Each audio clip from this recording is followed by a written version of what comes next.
let's talk about the speeches made by Chinese President Xi Jinping 5 years ago and this year again. How do you see the significances of these two speeches, and how are they relating to one another from your perspective, Rebecca? Well, if we think back to January 2017, it's almost hard to imagine or to remember the world before the COVID-19 pandemic.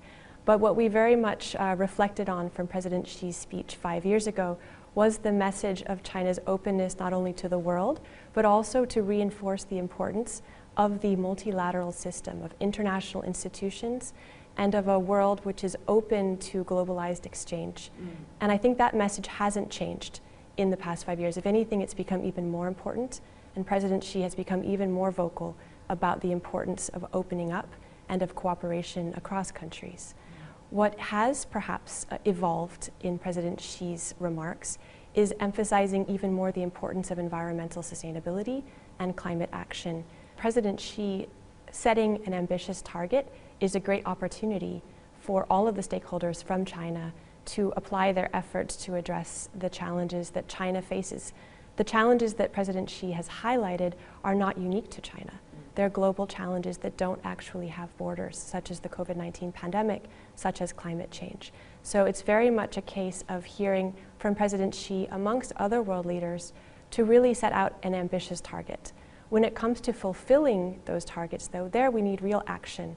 And at the World Economic Forum, we believe action emerges not only from commitments on paper, but from active communities that work together to address challenges. Globally speaking, there are so many multilateral platforms. So what is going to be the relevancy of the World Economic Forum?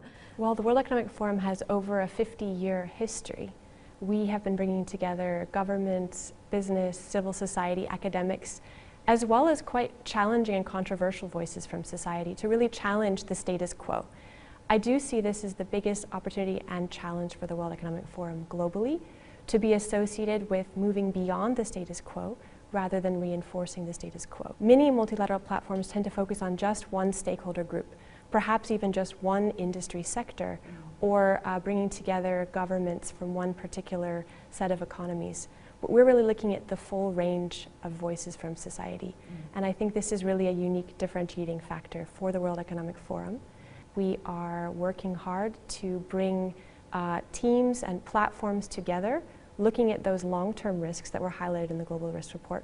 We plan to build out these competencies in China, and really to again ensure that for the long term, Chinese voices, Chinese stakeholders are part of the global conversation, and vice versa, that they also have access to really the latest discussions and latest insights that are coming from different regions around the world.